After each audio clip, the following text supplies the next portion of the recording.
Catherine has long been seen as a symbol of elegance and sophistication within the British royal family, from delicate earrings to meticulously tailored gowns. Everything she wears becomes an emblem of unmistakable refinement. Every public appearance is carefully curated, with each detail, each smile, each gesture, becoming a subtle statement of soft power and royal poise. But tonight at the royal state dinner, Catherine has taken her standards to a whole new level. The sparkling gown caught the light with every step, making the entire ballroom pause in admiration. Yet it wasn't just the dress.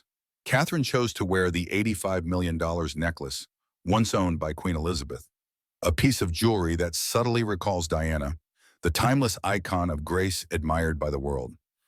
This choice was not only a nod to Diana's legacy, but also a sophisticated assertion of Catherine's own presence, intelligence, and influence within the public eye and the royal family.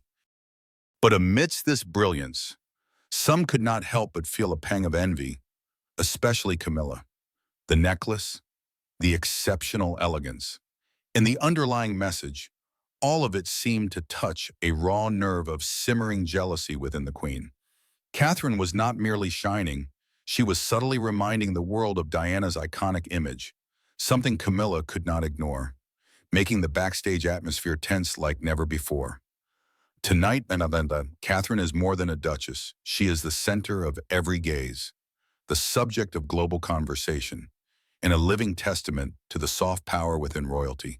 Every step, every gesture underscores that elegance, intelligence, and the art of making thoughtful choices sometimes can create ripples strong enough to shift the hidden dynamics of the royal family. The evening of November 14th would become one such moment. The state dinner for the president of South Korea had been months in preparation, every detail scrutinized, every protocol observed.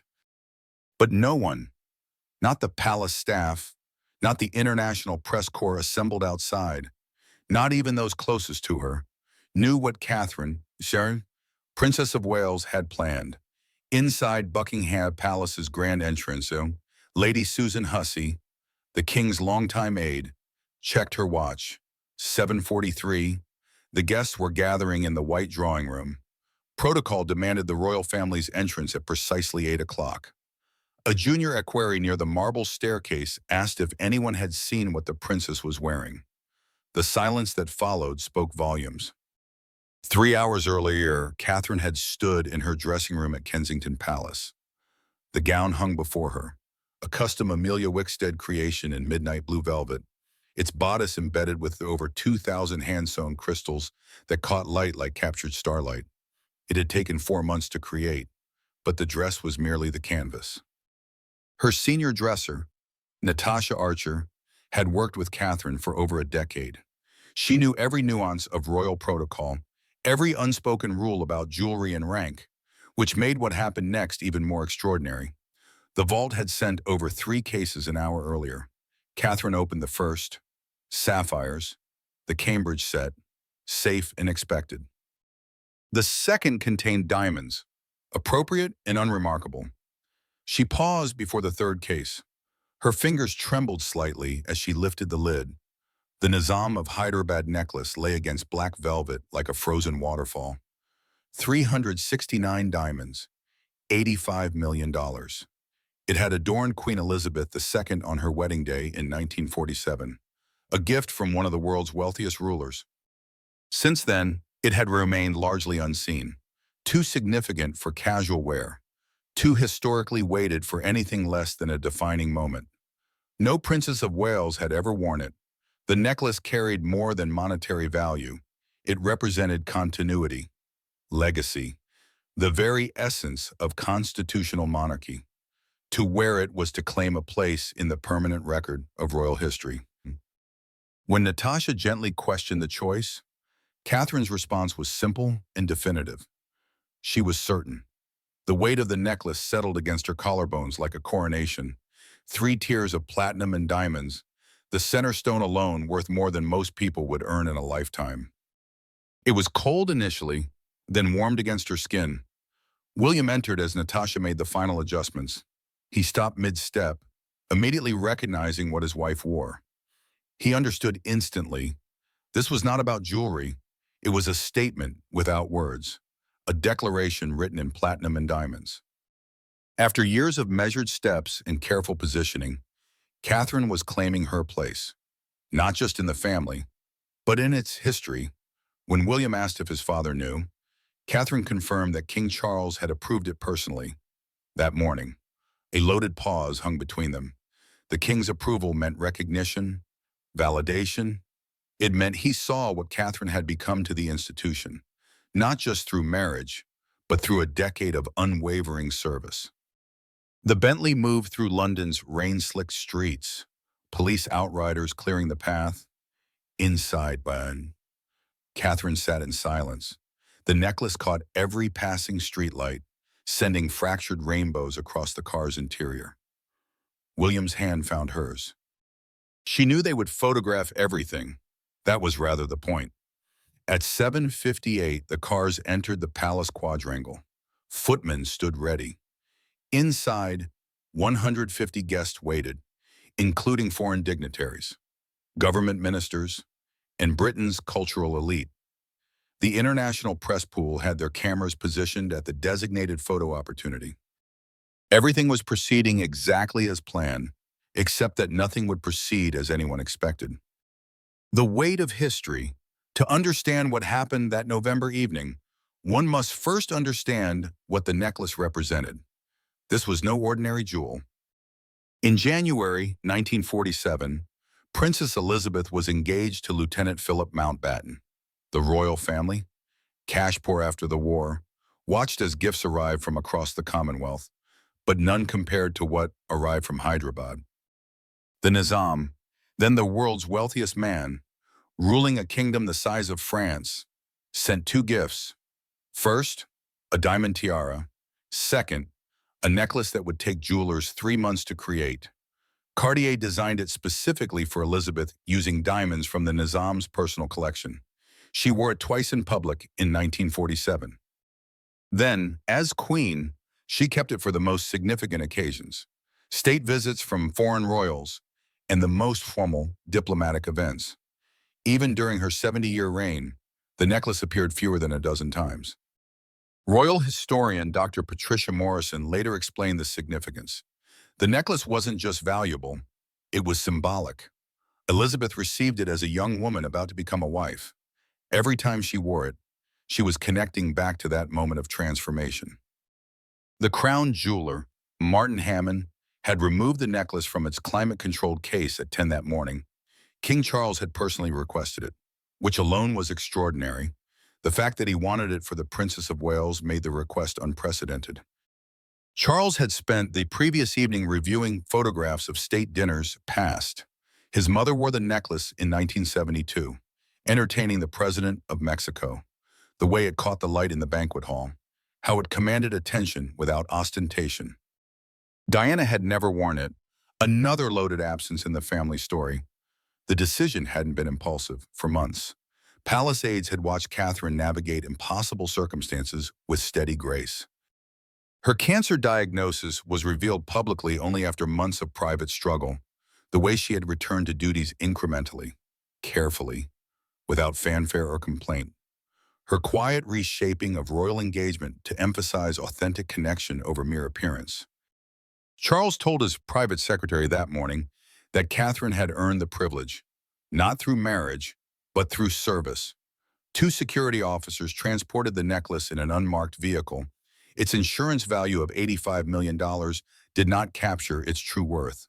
Some pieces transcend money. They become cultural artifacts, touchstones of national identity. Fashion historian James Chen, who had analyzed royal jewelry choices for 30 years, would later reflect on the moment's significance. Royal jewelry, he explained, is language. Every piece tells a story. When Catherine chose that necklace, she was claiming authorship of her own chapter in royal history. It was bold, deliberate, and brilliant. Lady Susan Hussey stood in the picture gallery that evening, coordinating final details. At 75, she had served the royal family for 6 decades. She had seen Diana Maria arrive as a 19-year-old bride, Watch the family weather storms that would have destroyed lesser institutions. Her phone buzzed with a message from Natasha, indicating they were on schedule and suggesting she would want to see what was coming. In the White Drawing Room, South Korea's president and first lady made small talk with the prime minister and other dignitaries. Everyone understood the evening's choreography. The king and queen would enter first, then William and Catherine. Photos, reception line, procession to the ballroom. Standard protocol refined over centuries. The Lord Chamberlain checked his watch. 7:59. Charles and Camilla entered to polite applause. The Queen wore diamonds in burgundy, elegant, appropriate. Charles, in white tie, moved through the reception with practiced ease. He had done this hundreds of times, first as Prince of Wales, now as King, but his eyes kept moving to the doorway. At 8:02, William appeared, then Catherine. The room did not gasp. Gasping was too crude for such a company. Instead, conversation simply stopped. A wave of silence rolled through the drawing room as every eye fixed on the Princess of Wales. The midnight blue velvet caught the chandelier light, crystals glittering like a private galaxy. But the dress, exquisite as it was, served only as a setting for what lay against Catherine's throat. 3 tiers of diamonds cascaded from a platinum chain. The center stone, a 30-carat cushion-cut diamond, caught light and threw it back. Transformed. The necklace seemed to hover, defying gravity. A frozen waterfall of precision cut stones that had witnessed 7 decades of history.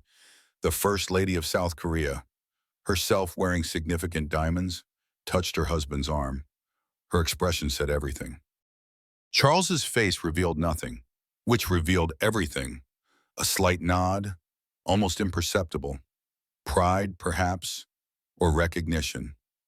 Lady Susan Hussey understood immediately. After 60 years of service, she knew the symbolism encoded in royal choices. This was not fashion. It was succession planning written in diamonds. The Prime Minister, standing near the fireplace, whispered something to the Foreign Secretary. Around the room, the same realization rippled through those who understood palace dynamics. Catherine, Princess of Wales, had just announced, without uttering a single word, that she was no longer simply fulfilling a role. She was defining it. The dinner, the procession to the state dining room, moved with ceremonial precision. But the atmosphere had fundamentally shifted. What should have been routine had become historic. Every step Catherine took. The necklace caught the light from the palace's crystal chandeliers, sending prismatic flashes across the damask-covered walls. The seating arrangement had been planned weeks in advance. Catherine was positioned between the South Korean president and a senior British diplomat, a placement designed to facilitate conversation and strengthen diplomatic ties. But protocol, carefully constructed over centuries, had not accounted for the electromagnetic pull of that necklace. As guests found their seats, eyes kept returning to her, not with the usual curiosity reserved for royal fashion, but with something deeper, recognition that they were witnessing a deliberate repositioning of royal hierarchy. The French ambassador, seated 3 places down, had covered enough state occasions to understand. He leaned toward his wife and murmured a single word, audacious. The dinner service began with Scotland's finest Lochfine oysters, followed by Windsor venison. Conversation flowed in the careful dance of diplomatic exchange. Yet an undercurrent of awareness pulsed through the room. Mobile phones were forbidden at state dinners. But outside, in the designated press area, journalists were already receiving whispered intelligence from palace sources who had glimpsed the princess's entrance. Within 20 minutes of Catherine's arrival, the first alert went out. Breaking. Princess of Wales wears Queen Elizabeth's $85 million Nizam necklace. Within an hour, it would trend globally across 7 languages. But inside the state dining room, removed from the digital frenzy, a different story was unfolding. Catherine spoke with the president about economic partnerships, about cultural exchange programs, about the shared challenges of preserving tradition while embracing progress. Her composure was absolute. If she felt the weight of 200 eyes, 70 years of history, and $85 million worth of diamonds, she showed no sign. Across the table, William watched his wife with quiet admiration. They had discussed this moment weeks earlier, when Catherine first mentioned the possibility of wearing the necklace. He'd supported the choice immediately, understanding what she was really asking, not permission she'd never needed, but affirmation, perhaps recognition that after everything they'd weathered, she was ready to step fully into her position. King Charles at the table's head observed the dynamic with satisfaction. He'd spent his entire life preparing for the throne, understanding that monarchy survives through evolution, not stagnation. His mother had embodied one model of royal service: constant, unchanging, a fixed star. But the world had changed. His reign required different approaches, and Catherine represented that evolution perfectly. She connected with people authentically while maintaining the necessary mystique. She understood that modern royalty required accessibility without familiarity, warmth without weakness. And tonight, wearing his mother's most significant jewels, she was telegraphing to the institution and the world that she understood her role's full magnitude. Between the third and fourth courses, Lady Susan Hussey moved quietly along the room's perimeter, ensuring service flowed smoothly. She paused near Catherine's position, close enough to observe but not intrude. What she witnessed would later be recounted in palace circles with something approaching awe. The South Korean First Lady, educated at Cambridge and known for her sharp intelligence, had turned to Catherine during a lull in conversation. The comment was simple but loaded with meaning. The necklace was extraordinary. Catherine's response was equally measured. She acknowledged it had belonged to the late Queen and said she considered it an honor to wear it tonight for this occasion, representing the enduring friendship between their nations. The answer was perfect: humble yet confident, personal yet diplomatic. It acknowledged the jewel's significance without claiming ownership, positioned its wearing as service rather than privilege. In 30 seconds of graceful conversation, Catherine had demonstrated exactly why Charles had approved her wearing it. As dessert was served, a delicate passion fruit souffle, the evening's true impact began crystallizing. This wasn't simply about a necklace, however valuable. It was about institutional continuity and intentional change. The monarchy was watching Catherine establish herself not as a borrowed member of the family, but as an integral architect of its future. The toasts came next. Charles spoke eloquently about Korean-British relations, about shared values and mutual respect. The South Korean president responded with equal grace, praising Britain's cultural contributions and expressing hopes for deeper collaboration. Standard diplomatic language, elevated by the setting. But when the president specifically acknowledged Catherine's presence and her work with early childhood development, a cause she'd championed for years, something shifted in the room's energy. It was recognition of substance over symbolism, an acknowledgement that the woman in the $85 million necklace had earned respect through work, not just through wearing historic jewels. Catherine inclined her head graciously, accepting the acknowledgement without seeking it. In that gesture lay the essence of her approach: visible without being attention-seeking, present without demanding focus. The necklace commanded attention. Yes, but it was the woman wearing it who held the room. As dinner concluded, and guests prepared to move to the state drawing room for after-dinner conversation, whispers of appreciation rippled through the assembly. The evening had exceeded expectations, not through spectacle, but through perfect execution. Catherine had worn arguably the most significant piece in the royal collection with such natural confidence that it seemed almost inevitable, as though the necklace had been waiting 75 years specifically for this moment, this woman, this dinner. The diplomatic objectives had been achieved. The state visit was succeeding magnificently, but something else had happened. Too, something that would outlast the evening's formal accomplishments. The Princess of Wales had announced in the most elegant way possible that she wasn't just participating in royal history, she was shaping it. The aftermath. The palace corridors emptied slowly after midnight. Guests departed through the grand entrance, their cars queuing in the quadrangle as light rain continued to fall on London. Inside, staff began the careful work of restoring the staterooms to their daytime configuration. But in the offices where palace communications staff worked, the night was far from over. The images had gone global within minutes of their controlled release. The official photographer had captured Catherine's arrival perfectly. The angle of light on the diamonds, the elegant fall of her gown, the quiet confidence in her bearing. Those photographs were now circulating across every major news platform worldwide. The palace's head of communications, Simon Perry, watched the metrics with professional satisfaction. Within 2 hours, the story had generated over 15 million impressions across social media. News organizations from Tokyo to Toronto were leading with the image. Fashion websites crashed under traffic as people searched for details about the gown. But more significantly, the coverage was overwhelmingly positive. This hadn't always been guaranteed. Royal jewelry choices could trigger backlash, accusations of excess, insensitivity to economic struggles, and tone deafness. Diana had navigated these waters with mixed success. The famous Cambridge lover's knot tiara had brought her both adulation and criticism, sometimes simultaneously. But Catherine's choice had threaded an almost impossible needle. The necklace was undeniably magnificent, but it wasn't new. It represented history rather than expenditure, continuity rather than consumption. She wasn't flaunting wealth, but honoring legacy. The distinction mattered immensely. British newspapers, often critical of royal extravagance, ran headlines praising the choice as dignified and historically appropriate.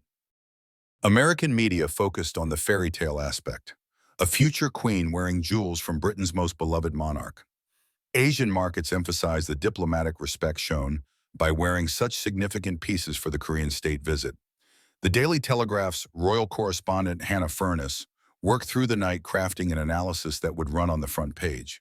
She'd covered the royals for 15 years, long enough to recognize genuinely significant moments. Her piece opened with a simple observation. Catherine, Sharon, Princess of Wales, has spent 12 years learning exactly how to do this. Last night, she demonstrated she has mastered it. In Tokyo, where it was already mid-morning, fashion magazines were already planning cover features.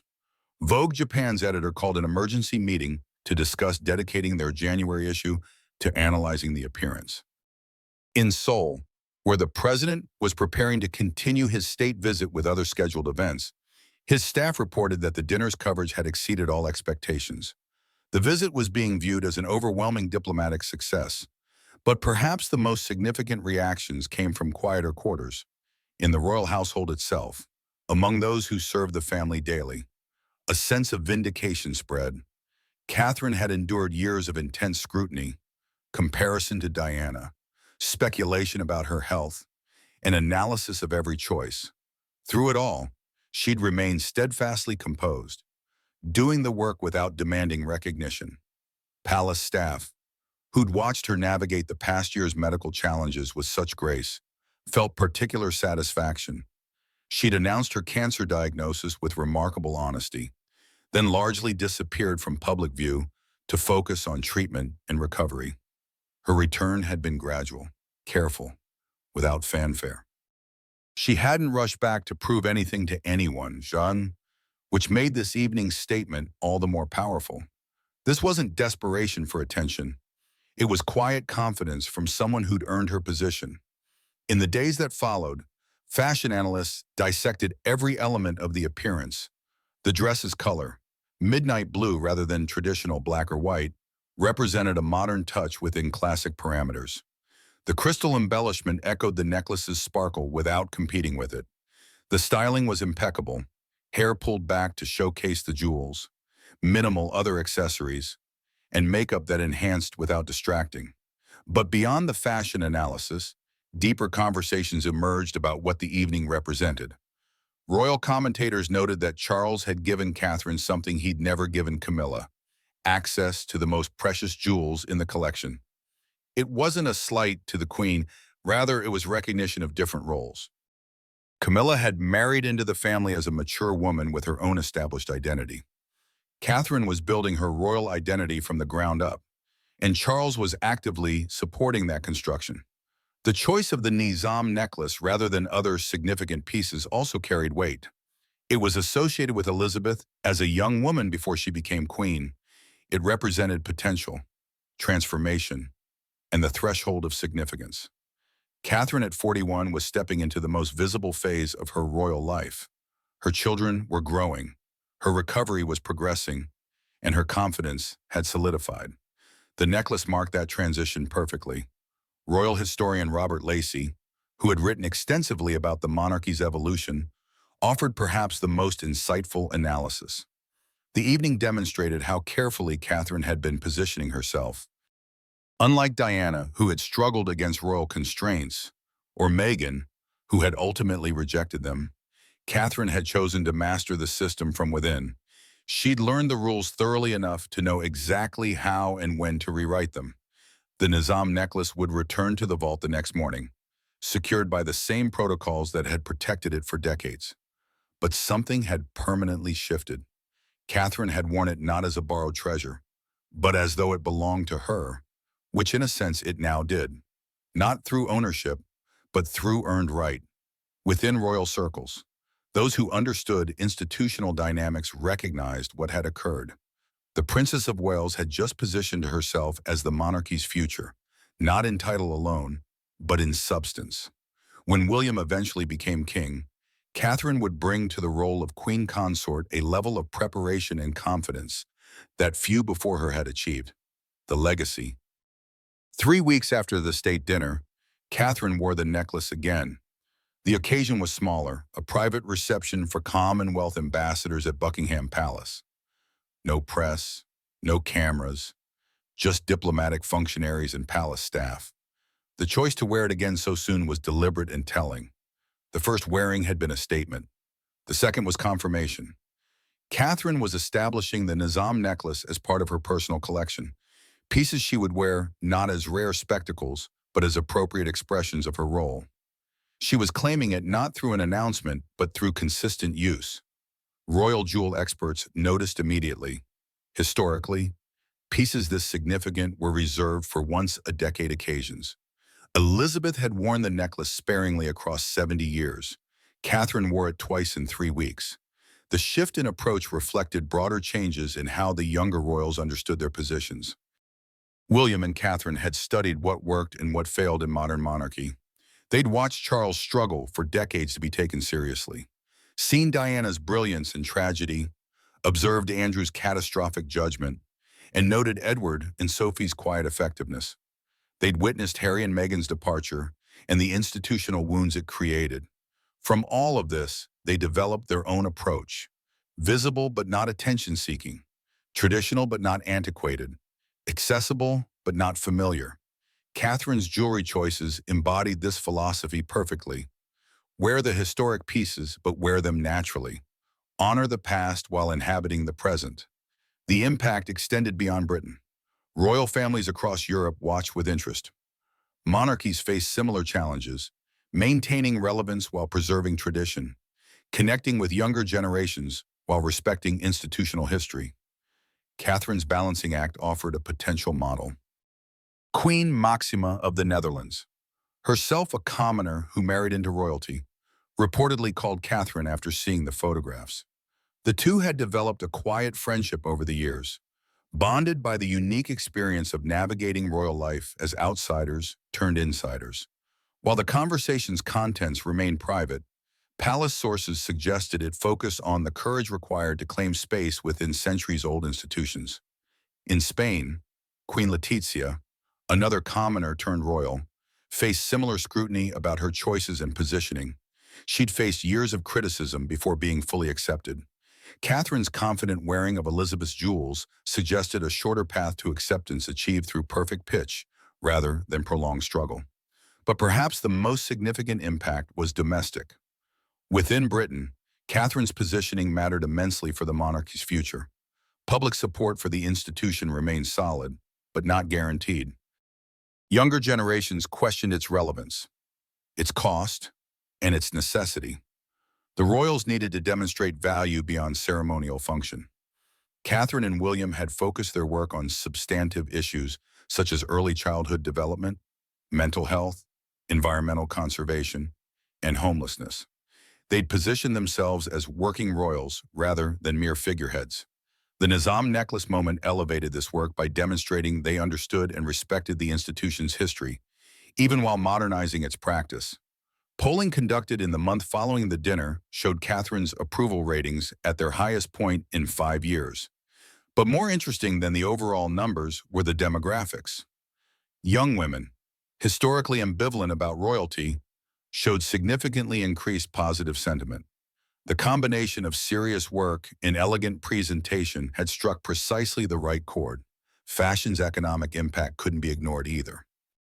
The Amelia Wickstead gown, while custom, sparked demand for the designer's work. Her studio reported a 300% increase in inquiries within days. The Catherine effect, her ability to drive commercial interest in brands she wore, had been well documented. But this instance demonstrated how strategic deployment of that influence could support British design and manufacturing. The necklace itself, being 75 years old and one of a kind, couldn't be replicated. But jewelers reported surging interest in Art Deco-inspired diamond pieces. Several high-end brands rushed to create inspired by collections. The economic ripple effects of a single evening's jewelry choice extended into millions of pounds of commercial activity. For the monarchy as an institution, the evening represented successful navigation of a perennial challenge: how to maintain mystique while remaining relatable. Catherine had managed both simultaneously. The necklace's value, £85 million, was extraordinary enough to generate fascination, but her wearing of it was grounded enough to feel appropriate rather than excessive. Royal finances had become increasingly scrutinized. Every expenditure faced public examination, but this evening had cost nothing new. The necklace already existed, the gown would be worn again, and the dinner's expense fell under normal diplomatic budgets. Yet the impact, in diplomatic success, public engagement, and cultural influence, vastly exceeded the investment. In quiet conversations within palace walls, senior advisors acknowledged that Catherine had achieved something remarkable. She demonstrated that modern royalty could honor tradition without being trapped by it, could wear historic jewels without seeming anachronistic, could command attention without seeming to seek it. The comparison to Diana, while inevitable, revealed crucial differences. Diana had been spectacular, but struggled with the institution's constraints. She'd fought against protocol, chafed under scrutiny, and ultimately been destroyed by the pressure. Catherine, facing similar scrutiny, had instead mastered the institution's language. She'd learned to work within constraints so thoroughly that she could expand them from within. As winter deepened and the year moved toward its close, the state dinner joined the permanent record of royal history. Future historians would mark it as a turning point, the moment when Catherine fully claimed her position, not through title, but through demonstrated mastery. The Nizam necklace returned to its vault, but it would emerge again. Catherine had established it as part of her repertoire, available for future occasions of significance.